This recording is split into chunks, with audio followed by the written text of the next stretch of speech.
Hello friends, ఇక్కడ మీరు చూస్తున్నది కన్యాకుమారి త్రివేణి సంగమం. ఈ త్రివేణి సంగమం కన్యాకుమారి అమ్మ టెంపుల్కి ఎదురుగా మీరు నిలబడితే మీకు లెఫ్ట్ సైడ్లోనే ఉంటుంది. మీరు లెఫ్ట్ సైడ్లో కొంచెం వెళ్తే అంటే అమ్మవారి గుడి ఏవైతే గోడలు ఉంటాయో ఆ గోడలకి బ్యాక్ సైడ్ మీరు ఈ త్రివేణి సంగమాన్ని చూడొచ్చు. ఇక్కడ త్రివేణి సంగమం అంటే బంగాళాఖాతం, హిందూ మహాసముద్రం మరియు అరేబియా సముద్రం. బేసిక్గా ఇవి ఎక్కడ కలుస్తున్నాయో మనకు అర్థం కాదు. ఈ సముద్రపు యొక్క నీటిని బట్టే ఇక్కడ 3 సముద్రాలు కలుస్తున్నాయని, అలాగే వాటి రంగుని బట్టే ఇది హిందూ మహాసముద్రం, ఇది బంగాళాఖాతం, ఇది అరేబియా సముద్రం అని మాత్రమే మనం చెప్పగలం. అలా అమ్మవారి గుడి బ్యాక్ సైడ్ వెళ్ళినట్లయితే మీకు అక్కడ ఒక మండపం కనిపిస్తుంది. ఆ మండపం పక్కనే అంటే ఆ మండపానికి పక్కనే మీకు సముద్రం ఉంటుంది. ఆ సముద్రంలో చూసినట్లయితే మీకు ఒక జెండా కనిపిస్తుంది. ఆ జెండానే మీకు త్రివేణి సంగమం యొక్క కలయికగా చెబుతారు. మీరు కనుక కన్యాకుమారిలోని ఈ త్రివేణి సంగమానికి వెళ్తున్నట్లయితే త్రివేణి సంగమంలో స్నానం చేయడం వల్ల సర్వపాపాలు నివృత్తి అవుతాయని అంటుంటారు. కాబట్టి మీకు వీలైతే ఖచ్చితంగా ఇక్కడ స్నానం చేసే ప్రయత్నం అయితే చేయండి. అలాగే ఈ 3 సముద్రాల కలయిక అంటే నేను చెప్పాను కదా, వాటి రంగును బట్టే గుర్తుపడతామని. మరి దేనికి ఏ రంగు అనేది ఒకసారి చెప్పుకుందాం. అరేబియా సముద్రం ఆకుపచ్చ రంగులో ఉంటుంది, బంగాళాఖాతం నీలి రంగులో ఉంటుంది, హిందూ మహాసముద్రం ముదురు రంగులో ఉంటుంది, అంటే కొంచెం మట్టి రంగులో ఉంటుంది.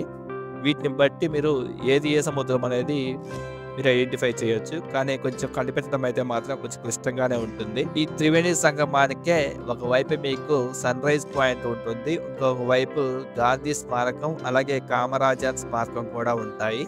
ఉదయాన్నే మీరు ఈ సన్ రైజ్ పాయింట్కి వెళ్ళినట్లయితే అద్భుతమైన సన్ రైజ్ చూడొచ్చు. అలాగే సన్ రైజ్ పాయింట్కి సన్సెట్ పాయింట్ అనేది 2 నుంచి 3 కిలోమీటర్ల డిస్టెన్స్లో ఉంటుంది.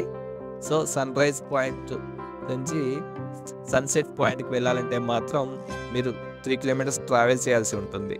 So sunset point, sunrise point ఒకే చోట ఉండవు, అది మీరు గమనించాలి. అలాగే ఈ త్రివేణి సంగమానికి ఆపోజిట్లో ఒక చిన్న పార్క్ ఉంటుంది. ప్రస్తుతం అయితే అది క్లోజ్ చేస్తుంది. దీన్ని సునామీ మెమోరియల్ పార్క్ అంటారు. ఇది 2004లో వచ్చినటువంటి భూకంపం మరియు సునామీలకు గుర్తుగా దీనికి అక్కడ ఏర్పాటు చేయడం అయితే జరిగింది. సో మీకు వీడియో నచ్చినట్లయితే లైక్ చేయండి, షేర్ చేయండి, సబ్స్క్రైబ్ చేయండి. పోయేది ఏం లేదు. ఈ 3 మహాసముద్రాలు కలుస్తున్న ఈ ప్రాంతాన్నే లక్షద్వీప్ సముద్రం అంటారు. అలాగే ఈ సముద్రం ఉన్న ప్రాంతం ఒకప్పుడు బ్రహ్మదేవుడు ఘోర తపస్సు చేసిన ప్రదేశంగా కూడా చెబుతారు. కాబట్టి త్రివేణి సంగమాన్ని ఖచ్చితంగా దర్శించండి. వీలైతే స్నానం కూడా చేసి మీ పాపాలను కడగండి. Thank you.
Please like, share subscribe.